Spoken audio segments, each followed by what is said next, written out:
Quand on pense à la joie et à l'orientation, on a du mal à s'imaginer que ces deux éléments peuvent aller ensemble. Eh bien oui, la joie peut être une clé pour l'orientation. C'est ce que l'on va voir dans cet épisode. Parentalité et adolescence. Parentalité et adolescence. Bonjour et bienvenue sur Parentalité et adolescence, le podcast qui vous donne des outils et des clés dont vous avez besoin grâce à des interviews d'experts sur divers sujets autour de l'adolescence. L'adolescence n'est pas obligée d'être synonyme de chaos, alors soyez joie, il y a des solutions. Avant de commencer, si vous n'êtes pas abonné à la chaîne YouTube, n'hésitez pas à le faire dès maintenant pour ne pas manquer les prochains épisodes. Je vous propose une interview avec Lou Durand qui est coach d'orientation pour les jeunes et qui va nous parler de la joie. J'espère que cet épisode vous plaira et surtout vous mettra en joie. Bonjour Lou! Salut Sarah! Alors pour commencer, pourrais-tu te présenter s'il te plaît? Oui, alors je m'appelle Lou Durand, je suis coach en orientation pour les jeunes et fondatrice de l'Esprit Libre. Donc ça, c'est la version un peu classique, formelle. Mais le terme coach orientation, il me frustre un peu. Alors j'aime bien dire que je suis une amoureuse de la vie et j'aspire à faire naître, à révéler la flamme un peu chez les jeunes pour leur permettre vraiment de créer leur voix, une voix qui soit épanouissante pardon, et qui a du sens pour eux. Et bon, je ne sais pas si j'ai besoin de préciser, mais je suis du sud de la France. Je pense que ça s'entend. Tu nous as Euh, mis des tournesols, alors c'est c'est super, ça. En plus, j'ai plein mis de... les petites fleurs voilà, à fond sudiste. Pour raconter brièvement quand même mon histoire, c'est que j'ai jamais su ce que je voulais faire moi plus tard. L'orientation a toujours été pour moi source de stress. Et jusqu'en master, j'avais aucune idée de pourquoi je me levais le matin. Clairement, voilà, vraiment perdu complet. Et en fait, je suis partie en stage à l'étranger, donc en voyage toute seule, et j'ai découvert tout ce qui est connaissance de soi. Et en fait, ça a vraiment été une révélation pour moi, et je me suis dit, mais pourquoi on n'apprend pas ça à l'école? Et j'ai compris qu'en partant de qui je suis, c'était beaucoup plus simple, en fait, beaucoup plus évident et même vivifiant, j'ai envie de dire, de s'orienter. Et c'est ce que j'essaie de transmettre aux jeunes dans mes accompagnements, que ça soit en coaching individuel ou même dans les ateliers de groupe, quoi. C'est génial. Alors justement, quand on a parlé par téléphone avant de faire cette interview, donc tu m'as parlé de la joie comme clé de l'orientation. Est-ce que tu pourrais nous expliquer pourquoi la joie? Ouais, totalement. Alors la joie, c'est un de mes piliers dans mes accompagnements. Pourquoi? Parce que la joie, c'est une émotion qui est puissante et c'est souvent très révélateur. J'adore partir d'une citation de Steve Jobs qui est très connue, qui dit que la seule façon de faire un excellent travail, c'est d'aimer ce que vous faites. Et clairement, dans ça, il y a cette notion de joie. Quand tu aimes ce que tu fais, ça vient te chercher à l'intérieur, c'est joyeux et c'est une clé dans ton orientation parce que je l'entreprends vraiment comme une base. Pour moi, la joie, c'est une base parce que quand tu es dans le kiff, quand tu es dans le flow, quand tu es dans la joie, il y a forcément une clé avec ce que tu aspires derrière ou avec les pistes professionnelles qu'il peut y avoir derrière pour toi. Hmm, totalement. Du coup, pour rendre tout ça un peu plus concret, est-ce que tu pourrais nous donner quelques exemples d'exercices que tu fais avec tes coachés justement pour qu'on comprenne un peu comment ça fonctionne? Ouais, totalement. Alors, il y en a un que je fais tout le temps et que tout le monde peut faire pour soi ou pour son enfant. Je l'appelle l'exercice de la joie, tout simplement. Il est en deux étapes. Le premier point, c'est de se demander, OK, qu'est-ce qui me met en joie? Et donc là, c'est vraiment d'avoir un échange. Le mieux, c'est à deux, parce qu'on peut en discuter, d'avoir un échange pour identifier toutes les situations où il y a cette émotion de la joie. Hmm. Donc ça, c'est l'identifier. Et deuxième point, ça c'est l'essentiel, c'est de dire, OK, j'identifie par exemple que le sport, ça me met en joie. Et qu'est-ce qui fait que ça me met en joie? Pourquoi c'est super important? Je vais donner un exemple. Par exemple, pour quelqu'un qui me dit, ah, le sport, ça me met en joie. OK. Mais dans ça, selon les personnes, ce qui va les mettre en joie, ça peut être parce qu'ils vont au sport et qu'en fait, il y a une super ambiance. Ils retrouvent leurs collègues et ça va les monter en énergie, ça va les mettre en joie. D'autres, ça va être le fait de se challenger, d'aller se dépasser par rapport à eux-mêmes. Ça, pour certains, c'est un moteur de joie. D'autres, ça va être parce qu'ils vont être seuls. Ça va être leur moment à eux, en introspection, avec leur musique. Pareil, ça va les mettre en joie. D'autres, ça va être pour l'esthétique physique. Enfin bon, tu l'as compris. Euh, il peut y avoir différents éléments pour une seule chose qui va chercher différentes personnes et qui va être moteur de joie pour différentes raisons, on va dire. Ouais, du coup, c'est intéressant de le faire à deux parce que l'ado peut peut-être euh, sortir, enfin choisir un thème peut-être, et après ça va être d'aller décortiquer avec lui exactement quel est l'élément en fait à l'intérieur de ça qui le met en joie. Totalement, c'est ça. C'est vraiment aller creuser qu'est-ce qui me met en joie? Mais vraiment parce qu'on ne se pose pas trop cette question de base, c'est OK, ça me met en joie, mais parce que je suis avec mes amis, je suis en joie, ou parce que je suis là, je suis en joie. Mais vraiment d'aller creuser sur l'élément, qu'est-ce qui fait que finalement, dans ce moment-là, je suis en joie? C'est vraiment dans ces éléments qu'il y a des clés en fait pour son orientation. Et très souvent, on le rattache au reste. D'accord. Et du coup, tu nous as parlé de 2 étapes? Ouais, ben c'est les 2. C'est première étape, qu'est-ce qui m'enjoie? Donc là, j'identifie, OK, il y a le sport, il y a la musique, il y a être avec mes amis, il y a voilà. Et deuxième étape, par rapport à chaque élément, je les prends un par un et qu'est-ce qui fait que ça te fait en joie? D'accord. C'est vraiment de décortiquer, C'est on décortique. Ouais, là, c'est vraiment on prend la pelle, on creuse quoi. Et mais tu d'une façon joyeuse. bien sûr, avec la joie, c'est le but. Et alors du coup, est-ce que tu pourrais nous expliquer pourquoi, parler de la joie à l'adolescence, c'est important? Pour moi, c'est super important. Déjà, j'ai envie de dire, ça fait du bien. De parler de choses qui nous mettent en joie, ça fait plaisir, ça fait du Ouais. bien. Quand on est en joie, on est boosté, tu vois, ça monte en énergie. Ben là, tu vois, je suis en train de parler de la joie, je le sens intérieurement, ça me monte en énergie. Quand tu parles de quelque chose qui est rattaché à quelque chose qui te met en joie, tu changes ta posture quelque part, tu te sens animé, c'est propice à l'échange, à parler de tes rêves, à lâcher prise. Enfin, voilà, ça fait du bien. Mmh. Et aussi, une chose qui me paraît importante dans ça, et c'est pour ça que je le fais dans mes accompagnements, c'est que souvent la notion de travail, elle est rattachée à la contrainte, encore par nos croyances un peu du passé, et l'aborder par la joie. Quelle activité te rend joyeux, joyeuse? Pour quelle activité, ça c'est une question que j'aime bien poser. Tu pourrais te lever à 4 heures du mat avec la banane, tu vois? Et ça te change la perception en fait, ça ouvre le champ des possibles.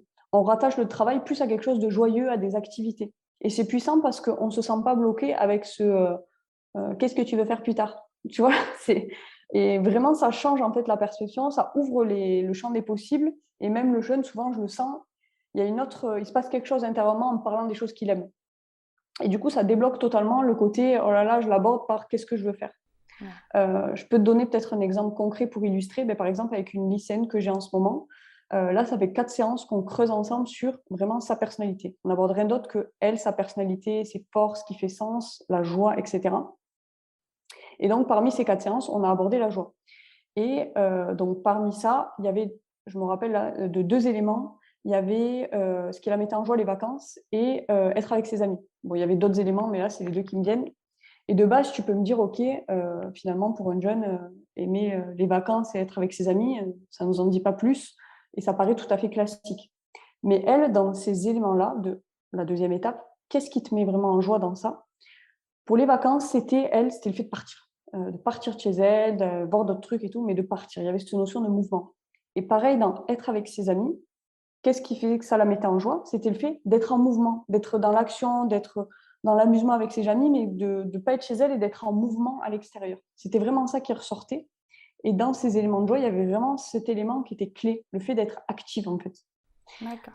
Et en fait, en creusant ça, on a compris que, elle, c'était vraiment un élément moteur pour ses pistes professionnelles. Dans ce qui la mettait en joie, il y avait le fait de se mettre en mouvement et c'était aussi une clé dans son orientation. Parce que clairement, cette personne-là, si on la met enfermée dans un bureau sans interaction sociale, c'est pas du tout porteur pour elle. Ça va pas être du tout moteur d'épanouissement pour elle. Donc en fait, c'est ça qu'on le rattache après à l'orientation. Tu vois, peut-être que comme ça, c'est plus clair expliqué avec Ouais, un exemple. carrément. Et est-ce que, ce qui te met en joie, ça peut évoluer au fil du temps? Est-ce que ça peut changer? Bien sûr, surtout chez les jeunes parce qu'il y a plein de choses qu'on n'a pas expérimentées. Donc, il y a plein de choses, on ne sait pas finalement que ça nous met en joie ou même avec le temps, on évolue, il y a rien qui est figé. Donc, totalement. Il y a des choses peut-être qui te mettent en joie aujourd'hui et dans 5 ans, ça te mettra plus en joie et à l'inverse, des choses qui vont devenir, très joyeuses pour toi finalement ou très joyeux de faire, quoi. Donc finalement, c'est pas grave dans le sens où, enfin, maintenant on sait qu'on va pas faire le même métier pendant 20 ans. Donc finalement, si tu te sers de ce qui les met en joie à ce moment-là pour les orienter, ils vont peut-être quand même faire un métier qu'ils vont aimer pendant 5 ans et après ils changeront sûrement. C'est tout l'enjeu. Se détacher du, métier pour la vie, mais plutôt par quoi tu veux commencer en fait. Hmm.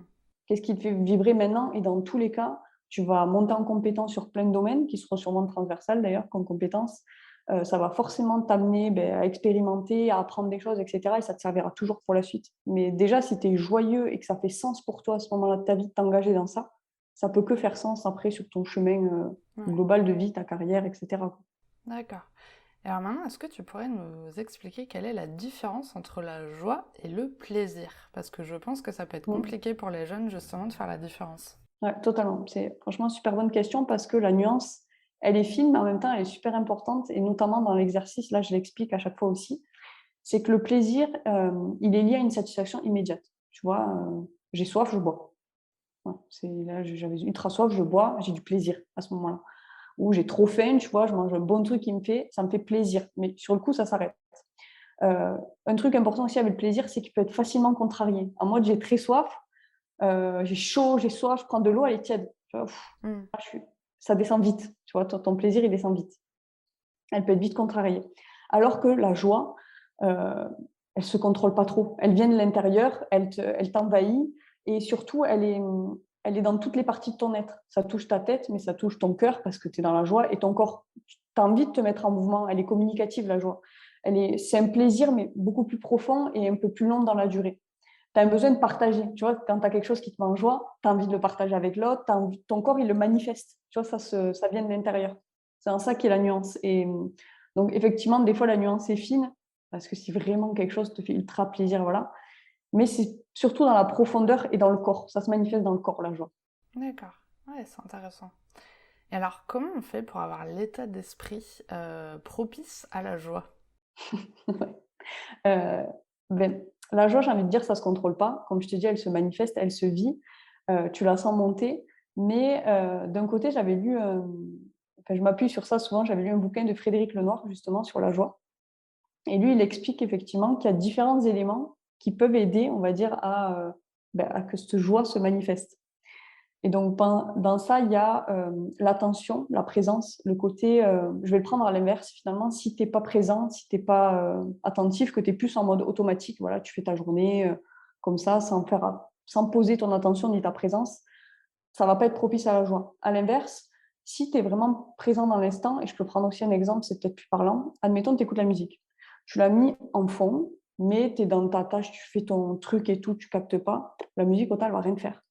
Alors que si tu écoutes vraiment la musique, que tu es présent, que tu te connectes un peu, que tu es présent avec la musique, autant elle va te prendre, elle va te rappeler, elle va te faire remonter des émotions, peut-être la joie si ça te rappelle ça, et tu vas venir ressentir des émotions par rapport à la musique, parce que tu es attentif à ce qui se passe et à ce qu'elle peut finalement, parce que tu es présent avec la musique quelque part. Mm.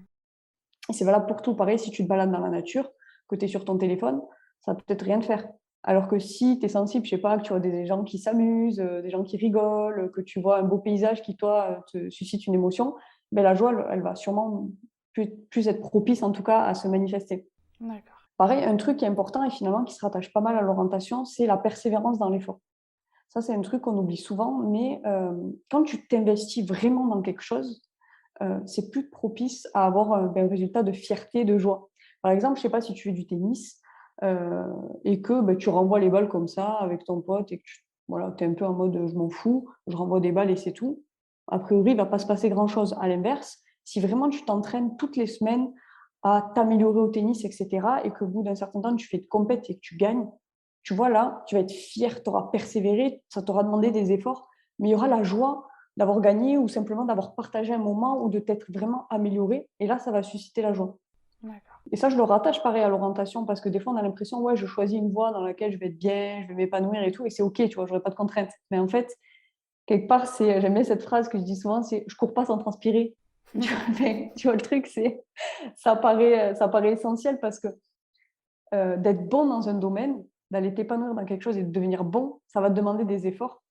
Et derrière, ça va être aussi propice à la joie. Mais voilà, il y a cette notion de persévérance dans l'effort qui peut être un peu comme ça, contre-intuitive sur le coup quand on parle de la joie, mais qui pourtant, c'est bien réel, quoi. On l'a tous expérimenté d'avoir sué pour quelque chose et d'être trop fier, d'être trop content à l'arrivée, quoi. Ou Mm. même dans le chemin, quoi. Et si, ouais, celui que j'aimerais bien rajouter aussi, qui me paraît important dans la joie, c'est l'expérimentation. Et notamment dans l'adolescence, parce que l'adolescence, tu as ce truc où c'est un peu tes premiers choix. Petit, tu as fait des choix. Tu as commencé à faire des choix au primaire. Ben, de quelle couleur je mets mes habits, ou maman, elle va me laisser, je sais pas, je ne vois pas choisir ma coiffure, enfin, tu vois. Mais l'adolescence, c'est un peu, c'est les débuts de tes choix un peu d'adulte, de tes choix, Ouais. faire des choix qui te ressemblent en fait. Mm. Et ce processus, il est un peu en deux phases. Tu as le côté, je prends conscience de ce qui ne me convient pas, À l'adolescence, il y a des choses que tu vois, voilà, il y a un peu ton identité qui se révèle. Et deuxième point, c'est je prends conscience aussi de qui je suis. Et cette phase, c'est l'une des clés aussi d'accès à la joie parce que c'est de partir un peu à la rencontre de soi-même, mais aussi d'expérimenter des choses, de faire tes propres expériences de la vie. Et ça aussi, en accord avec qui tu es. Et ça aussi, c'est une clé finalement pour susciter la joie. D'accord. Je sais pas si c'est clair, je me suis un peu éparpillée là, mais Si, si, c'est bien. Non, non, ça nous donne plein d'éléments. Et du coup, j'ai une question qui me vient. Est-ce que ça t'est déjà arrivé que justement, quand tu veuilles faire cet exercice de joie avec un jeune que tu coaches, qu'il trouve rien? En fait, qu'il te dise, bah rien me rend joyeux, je trouve rien. ouais, ça m'est déjà arrivé, totalement. Parfois, ça bloque parce que il y a plusieurs raisons. Des fois, le jeune se met la pression en mode, tu sais, cette profondeur de joie là, oh là là, je sais pas trop, voilà. Donc, ça arrive de partir par le plaisir, du coup. Tu vois, ce qu'on disait, la nuance, pour relativiser un peu, parce que forcément, tu éprouves du plaisir dans quelque chose. Après, c'est de questionner, ou alors si je vois que ça bloque, c'est que je plante la graine, moi, de la joie, et je dis, OK, ben, pour le prochain coup, essaie d'observer un petit peu tu vois, ce qui se passe pour toi. Si là, d'un coup, de poser la question comme ça, je sens que ça bloque, c'est OK, ben, tu plantes la graine et tu dis, je t'invite à t'observer, du coup, là, pendant la semaine qui suit, t'observer un petit peu, de regarder par rapport aux choses que tu fais, que tu mets en place, ou dans des environnements où tu es, ou avec les personnes que tu es. Est-ce que tu sens plus de joie à un autre moment? Tu sais, est-ce que tu sens que voilà, il y a quelque chose qui est un peu plus moteur, un peu plus joyeux pour toi que d'autres? Hmm. Et j'invite à s'observer quand ça bloque.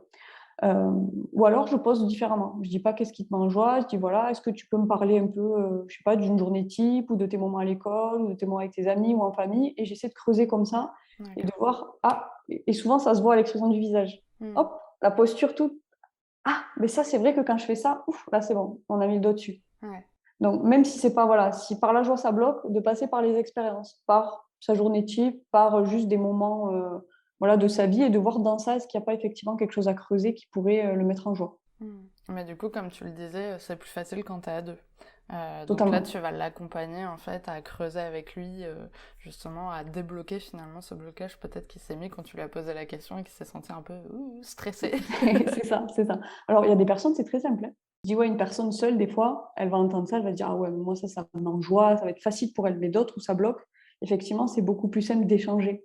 Parce que du coup, par le questionnement, en ouverture comme ça va beaucoup plus facilement, on va dire, décanter que pour d'autres. Et je me disais, il y a un truc aussi qui peut un peu parasiter la réponse à cette question. Ça peut être aussi choisir une réponse par rapport aux autres. Tu vois, de se dire peut-être, bah, je sais que mon meilleur ami aime bien ça, et en fait, tu vas choisir exactement la même chose, au lieu de choisir vraiment un truc, toi, qui te met en joie.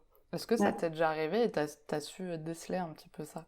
Là où je le sens majoritairement, c'est enfin, c'est la personne comme elle te le présente.